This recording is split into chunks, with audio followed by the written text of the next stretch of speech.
Un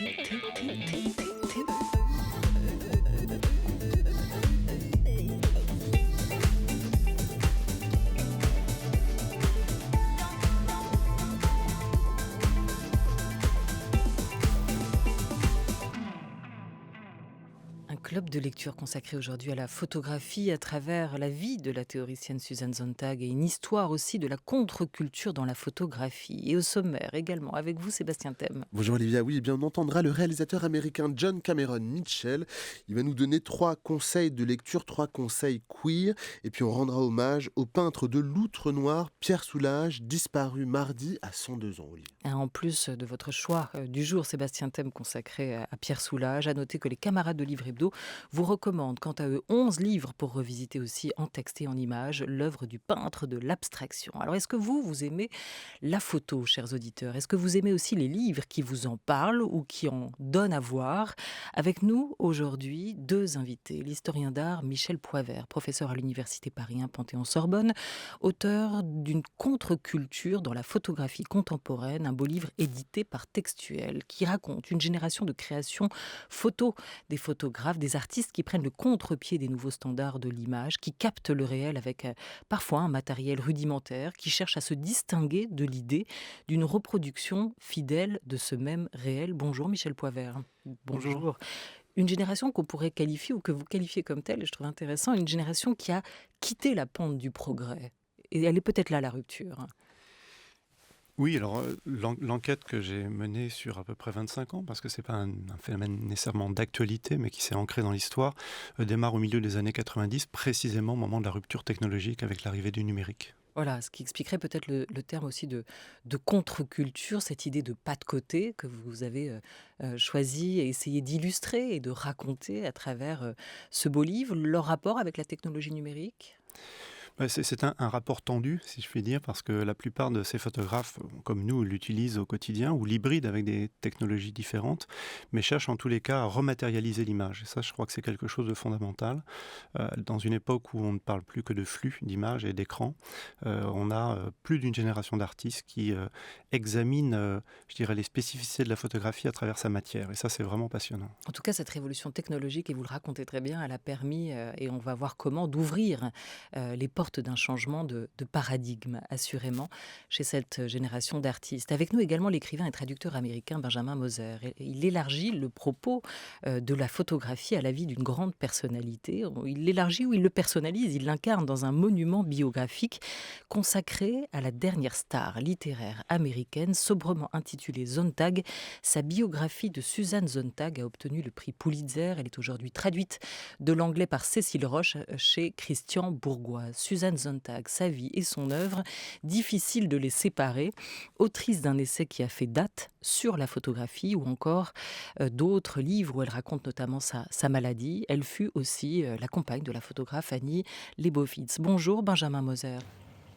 Bonjour. Bonjour, merci à vous d'être avec nous à distance de Florence où vous êtes actuellement. On est très heureux de pouvoir vous accueillir dans cette émission, dans ce club de lecture consacré à la photographie. Je vais commencer juste par une anecdote et après je laisse la parole à Sébastien Thème au sujet de Susan Sontag dont vous retracez un magnifique portrait dans cette biographie.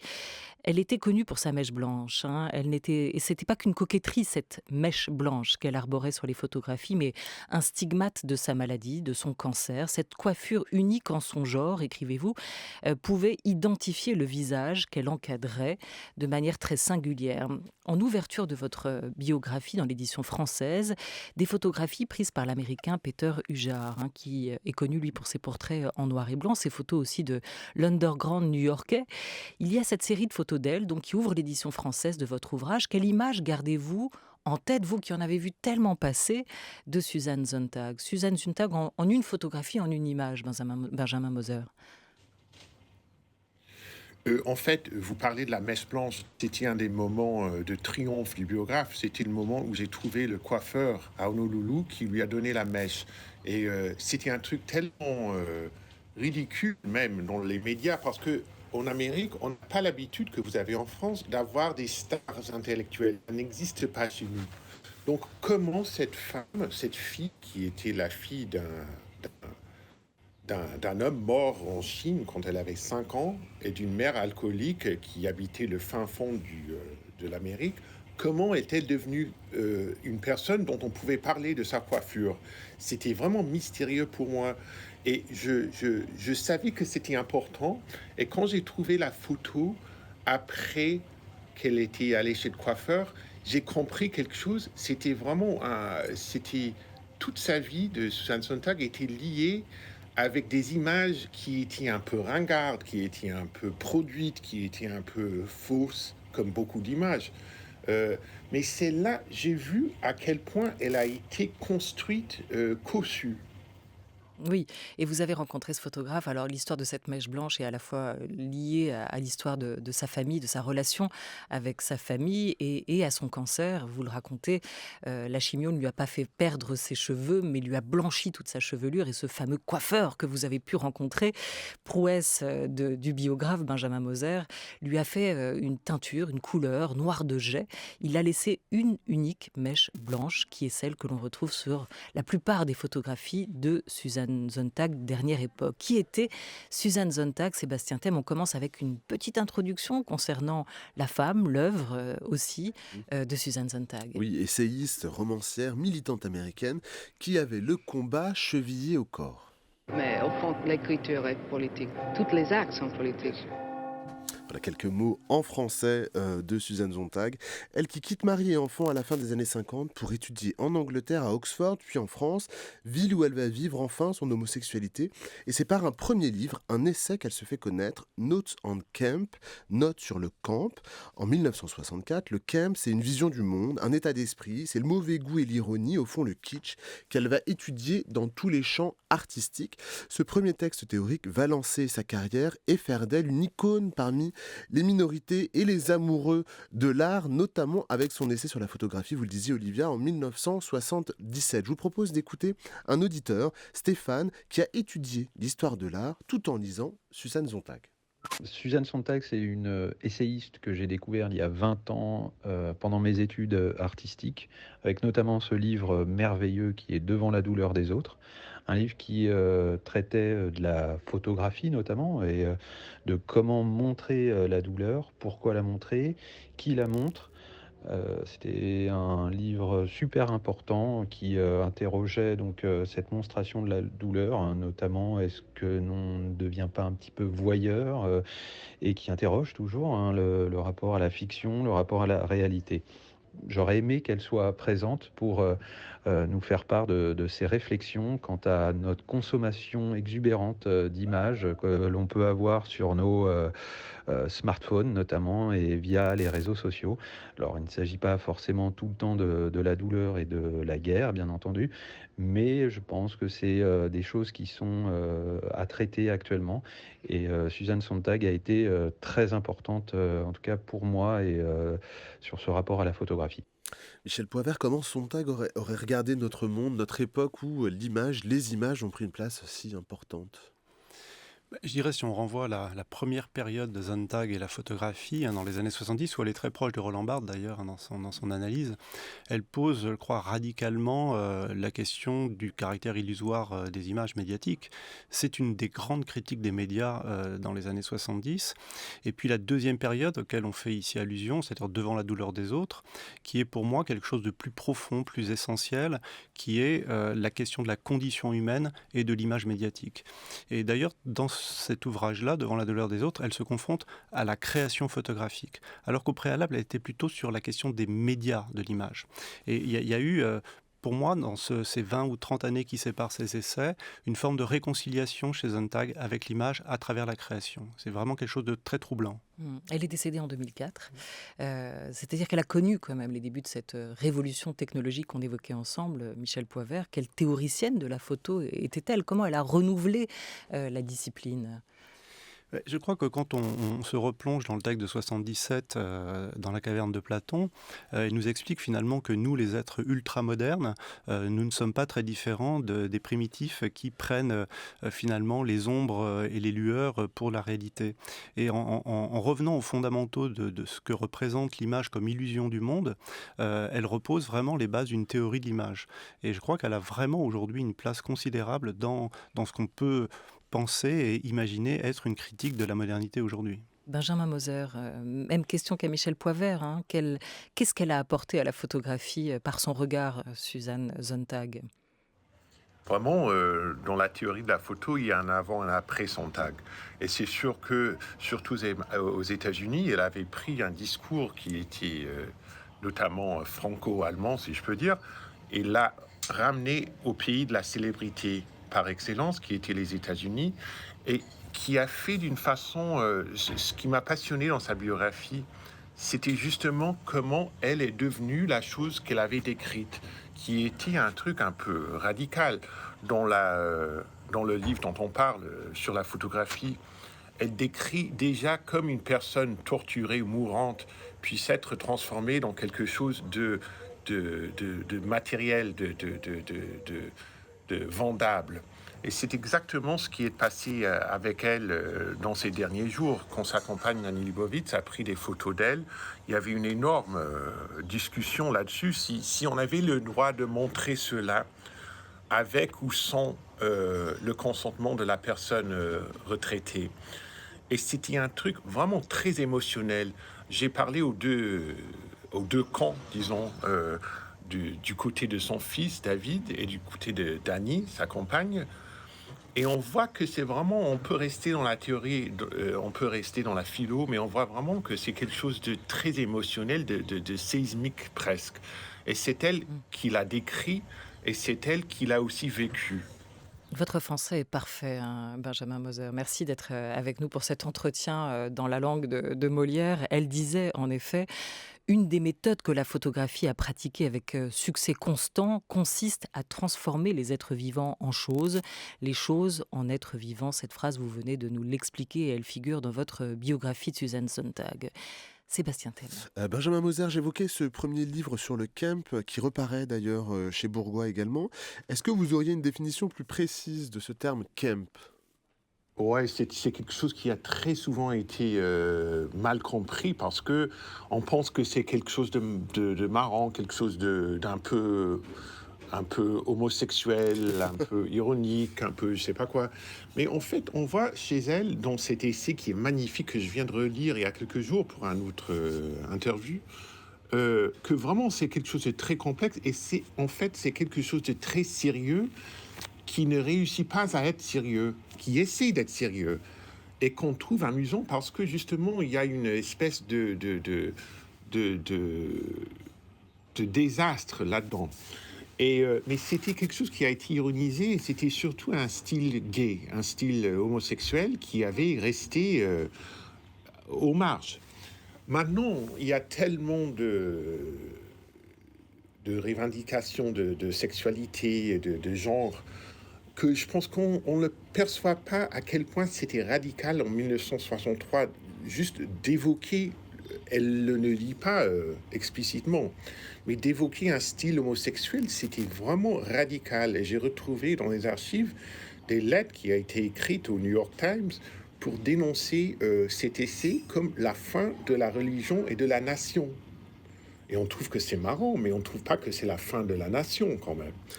Et il faut vraiment revenir en arrière, et c'est ce que j'essaie de faire dans la biographie, de expliquer comment était la situation des Américains, mais c'était pas qu'aux États-Unis, c'était partout le monde, il y avait des choses qu'on ne pouvait pas dire. Et elle le dit au début de l'essai, que le camp, c'est quelque chose qu'on évoque, mais on ne explique pas.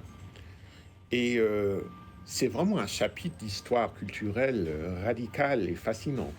Un chapitre d'histoire culturelle, vous nous dites à l'instant, et c'est intéressant ce que soulignait Sébastien Thème, c'est qu'elle a été effectivement de tous les combats, Suzanne Sontag, mais aussi de tous les débats, à la fois sur les guerres en cours du Vietnam à Sarajevo, mais aussi on se souvient de sa mobilisation, hein, et elle était à la tête de l'organisation à ce moment-là du PEN America, en soutien à Salman Rushdie à l'occasion de la publication des versets sataniques, quand cette fatwa a été lancée contre l'écrivain.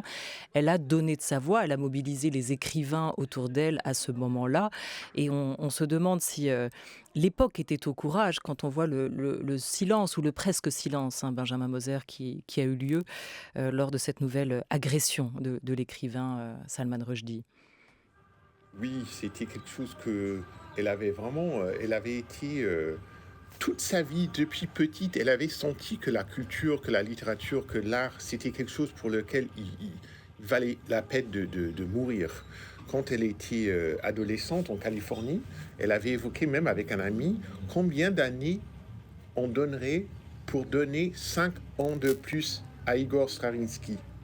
Donc, si je meurs maintenant pour donner encore 5 ans de vie à Stravinsky, est-ce que ça vaut le coup? Et ils ont pensé que oui, en fait, nous, on n'est que des ados à Los Angeles. Nos vies, ça vaut rien en comparaison avec un grand artiste. Mais c'est vrai que c'est un truc, on peut en rire un peu parce que c'est des adolescents, ça coûte rien, ils savent bien que ça va pas se passer.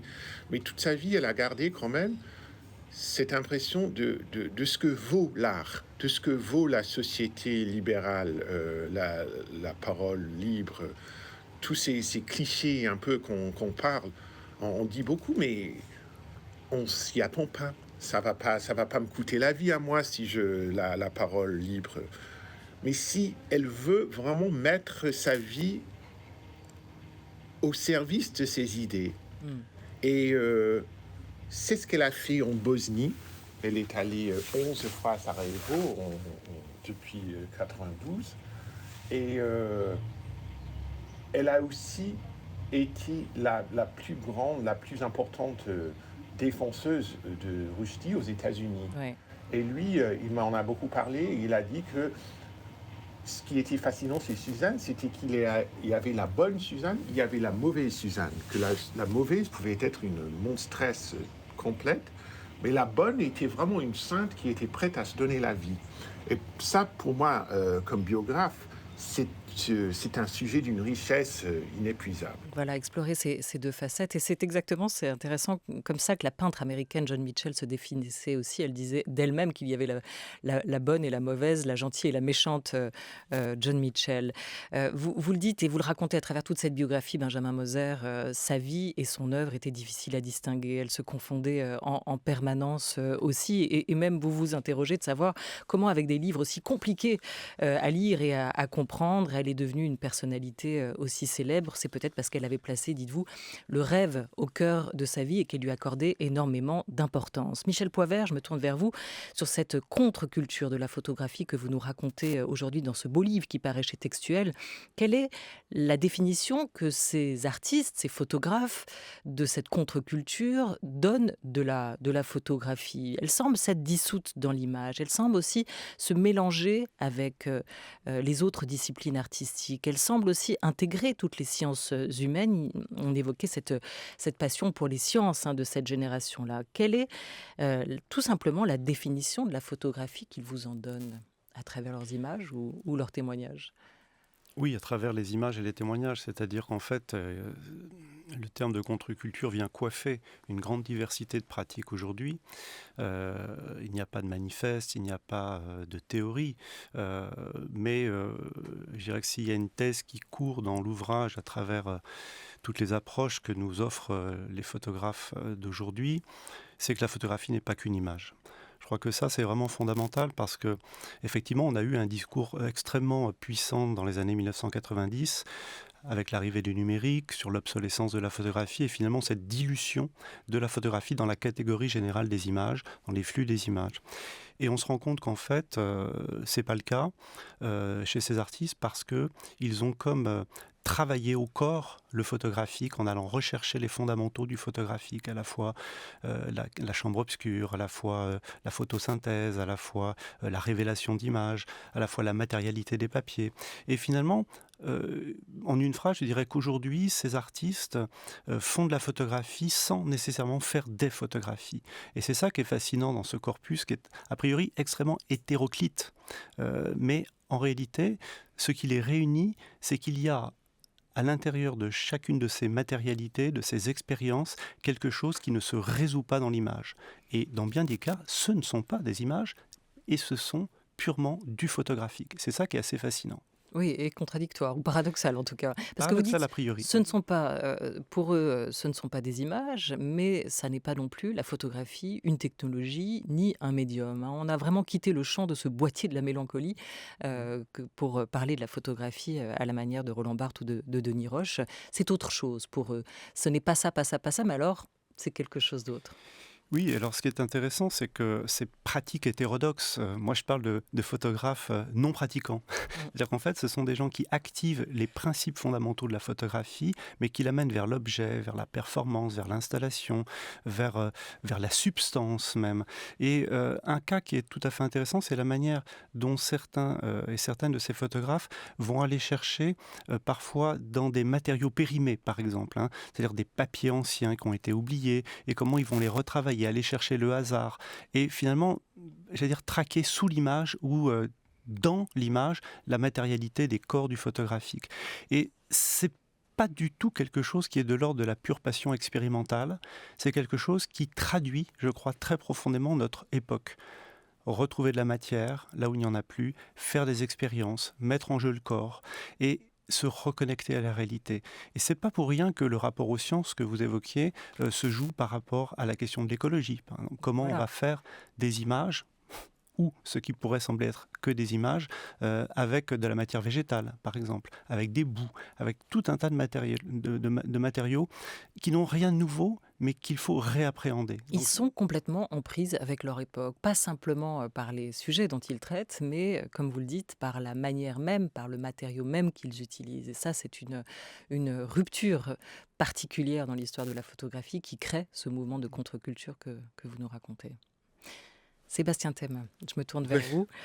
On peut faire le parallèle avec tout à Suzanne fait. Sontag, hein, aussi à contre-temps de son époque. Elle incarnait d'ailleurs, Suzanne Sontag, une contre-culture aussi par rapport au mainstream de l'époque, et c'est le cas pour ces artistes. C'est le cas pour le réalisateur dont je vais vous parler. Il s'appelle John Cameron Mitchell. On lui doit un film culte, Shorebus, présenté à Cannes et sorti en 2006. Un film qui voulait démystifier le sexe. On suivait de jeunes New-Yorkais, pas hyper heureux, mais qui se réconciliaient avec eux-mêmes en regardant bien en face la sexualité, ou plutôt leur sexualité. John Cameron Mitchell était de passage à Paris, car la Cinémathèque française proposait une rétrospective de ses films, l'occasion idéale pour lui demander de nous donner 3 livres queer sortis de sa bibliothèque. Le premier livre, c'est Paul prend la forme d'une fille mortelle d'Andra Lawler. Un merveilleux conte de fée punk, l'histoire d'un garçon féminin dans les années 90 et qui arrive secrètement à changer son corps, son genre, et explore une sexualité mouvante.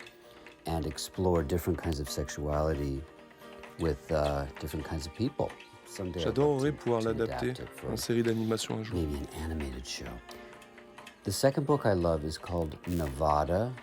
Le deuxième, c'est Nevada d'Imogen Bini. C'est un texte qui raconte aussi ce milieu punk, non conformiste. Real nonconformists. I mean, being trans is already kind of nonconformist, but this character is kind of an Mais le unreliable personnage est narrator, a complètement mess, paumé. you know, an Elle est addict, droguée, pas très a fiable. bad girlfriend to her own girlfriend. Pas très sympathique avec sa petite amie. And it's just, the character is a walking disaster, but incredibly charming, Mais elle incredibly est honest tellement about charmante, what honnête, they're going through. touchante. C'est That's hyper drôle, again, c'est émouvant et hilarious. très efficace. and shambling and ultimately very effective.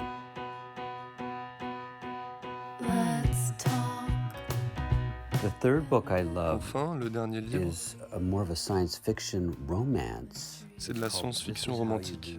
Ça s'appelle Les oiseaux du temps, que je recommande. El Mokhtar and Max Gladstone. I highly recommend it. It's a beautiful, poetic C'est magnifique, c'est love poétique. story between Une histoire two d'amour entre deux entities entités qui who abandonnent le genre. are gender free and they're able to take their own gender. So this idea, En fait, ces trois I livres guess in parlent all de three ça, books de se are trouver et de about raconter sa propre histoire. finding yourself, but also controlling the narrative of what you are. Michel Poivert, comment le cinéma bouleverse ou influence la photo contemporaine? c'est une question bien large. Je dirais que ce qui est assez troublant depuis quelques années, c'est de voir des photographes, j'allais dire de formation, qui ont une œuvre photographique qui expérimentent le film. Alors c'est vrai qu'on a des moyens techniques, on parlait de technologie tout à l'heure, qui permettent aujourd'hui de passer avec la même machine de la prise de vue photographique à la prise de vue filmique. Donc ça, c'est effectivement un élément.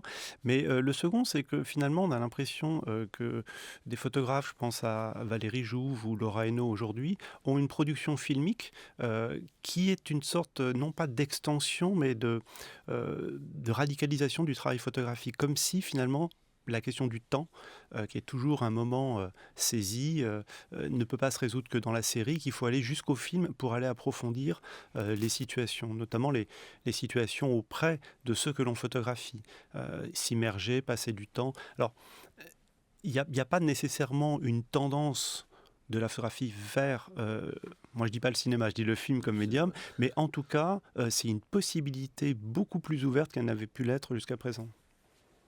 Benjamin Moser, les livres dont nous parle John Cameron Mitchell témoignent aussi de notre époque, la question de la non-binarité, l'homosexualité, le lesbianisme, au fond, un mouvement qui lie l'intime et le politique. Est-ce que c'est ce que défendait Susan Sontag ? Intime et politique. Oui, je suis un peu fasciné par ses choix parce que je ne connais aucun de ses livres. Je pense que les questions de genre, c'est plutôt nouveau vis-à-vis de Sontag. Sontag était vraiment de l'époque du féminisme, de la deuxième vague, des débuts du mouvement homosexuel aux États-Unis, qui étaient vraiment des mouvements à l'époque dangereux et vraiment très très à la marge. Maintenant, on a tellement tendance de penser que ça a toujours été comme ça. Mais le rôle qui a été évoqué tout à l'heure, des gens qui font de la photo sans faire des photos, je pense que c'est ça qu'il a dit. Ça me fascine parce que ça, c'est vraiment très sontagien, en fait. Ouais. C'est de la photo vraiment dans ses livres. C'est des textes qui essaient de devenir des photos.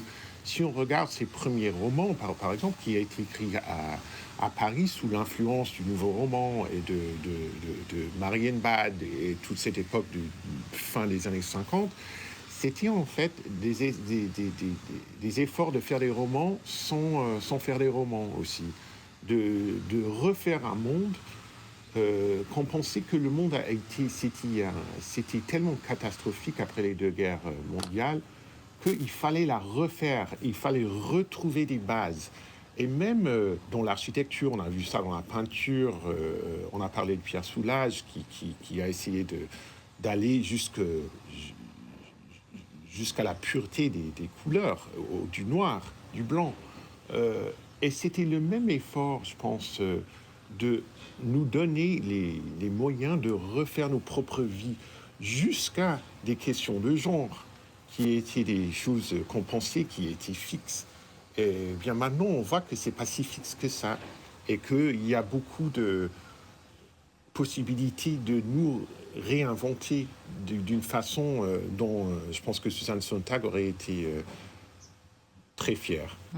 Elle a 2 noms, hein, Susan Sontag. Elle porte Sontag le nom du deuxième mari de sa mère, Mildred, mais elle a un premier nom qui est celui de son père, Jack, qui est Rosenblatt. Et vous l'évoquez, l'importance, comment ces 2 guerres l'ont marquée, notamment la Seconde Guerre mondiale, parce que c'est une enfant juive. Elle a eu une enfance juive normale, si ce n'est qu'elle a tout de suite connu la peur. Elle a tout de suite su que sa judéité, cette identité, ses origines la mettaient en danger. À quel point ça a marqué la vie de cette femme, de Susan Sontag?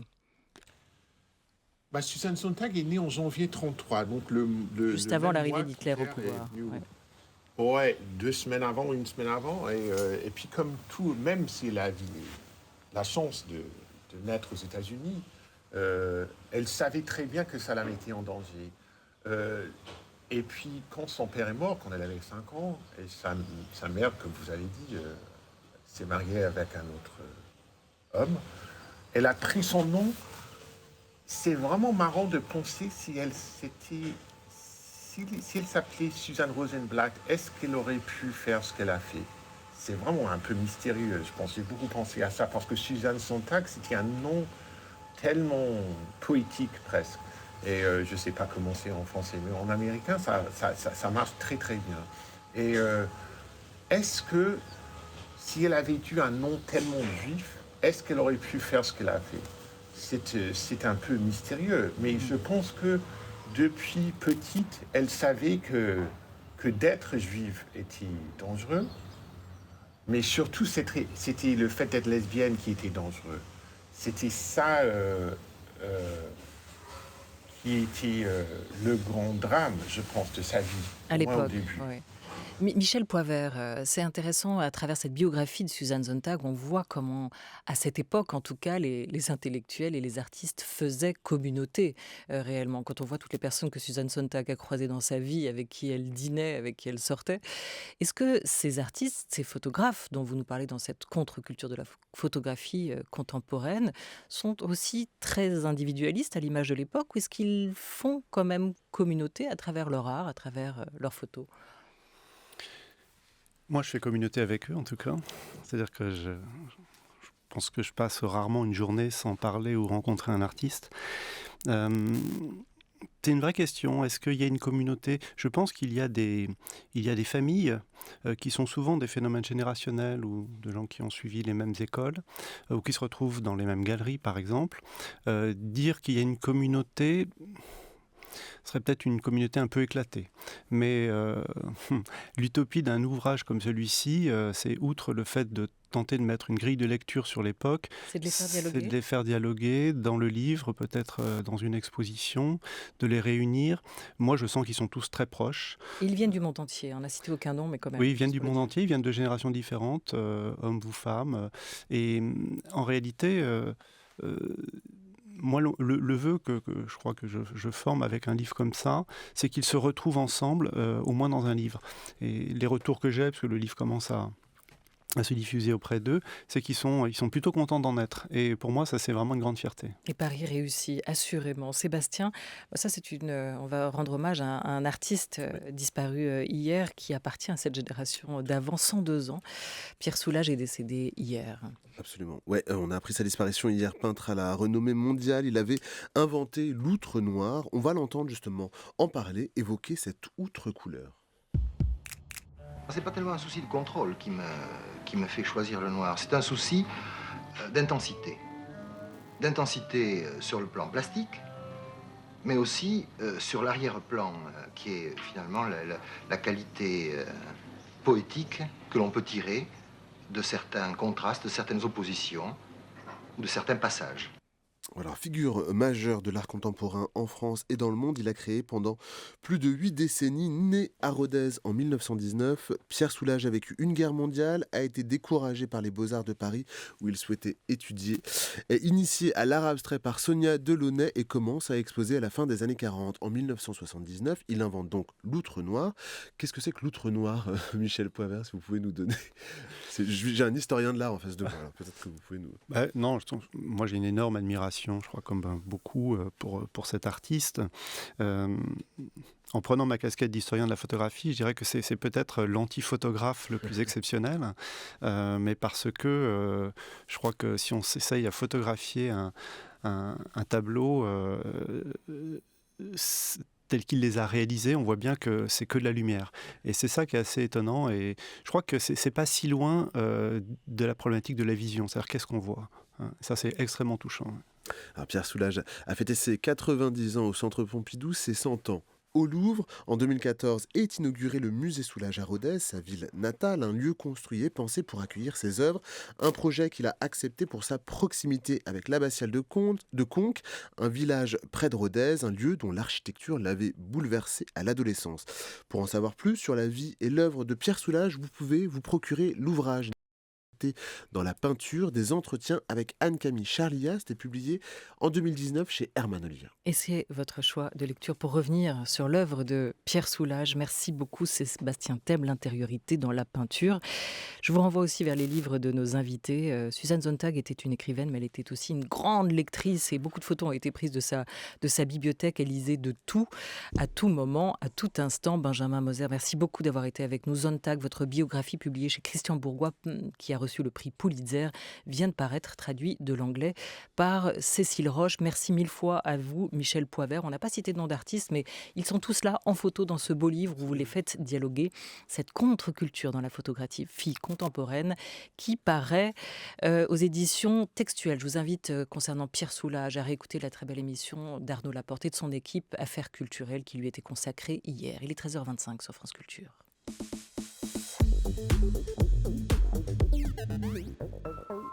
Et c'est l'heure de retrouver les quadrithèmes de Charles Dantzig, 4e volet aujourd'hui de l'avant-garde qui se voit et celle qui ne se voit pas en littérature. À la fin de sa vie, se complaisant dans un persiflage volontiers aigre, Jean-Luc Godard citait Joseph de Maistre. Ainsi, dans Livre d'images en 2018. Joseph de Maistre est cet écrivain d'arrière-garde bien connu qui écrivait des choses aussi humaines que « La guerre est sainte ». Un fanatique catholique, un de ceux que j'appelle, sur le modèle d'islamiste, un chrétieniste. À ses débuts, Godard, celui de bande à part, disons, aurait plutôt cité un autre membre de la famille de Maistre, le frère cadet du précédent, Xavier. Xavier de Maistre a écrit un livre serré, sec, rêveur, d'une raillerie tendre. C'est « Le voyage autour de ma chambre » qui date de 1795. Je me souviens de mon étonnement la première fois que je l'ai lu. « Quel petit livre qui ne ressemble pas !» m'exclamai-je.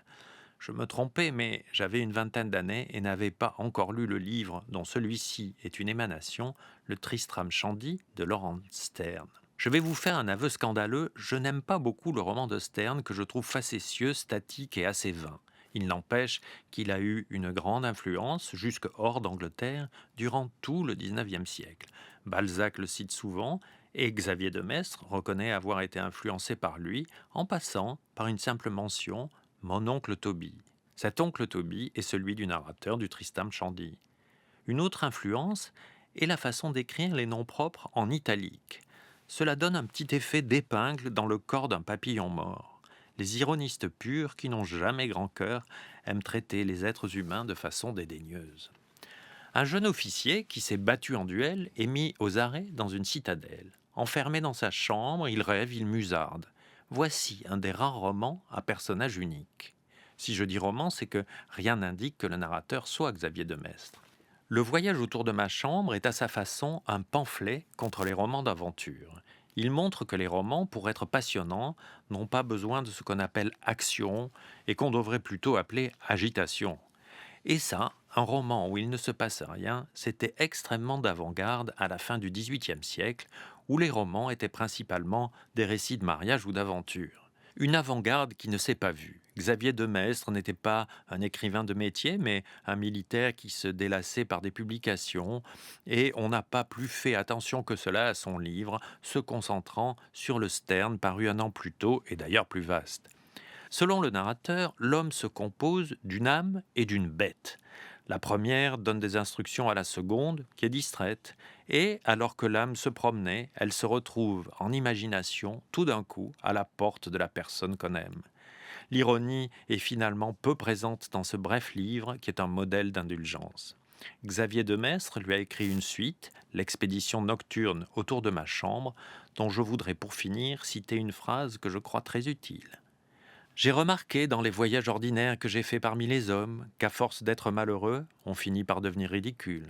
Merci beaucoup Charles Dantzig et merci à Oriane Delacroix et Théa Corlaire qui ont programmé cette émission, à Didier Pinault qui l'a préparée. Demain au sommaire de notre book club, Sébastien Thème. Bien, demain, un book club en haut sur la montagne, Olivia, avec l'auteur de bande dessinée Jean-Marc Rochette. Il sera accompagné de l'académicien Jean-Christophe Ruffin. Voilà, Jean-Marc Rochette qui sera l'invité de l'entretien de Bienvenue au club dès midi. Très bel après-midi à tous.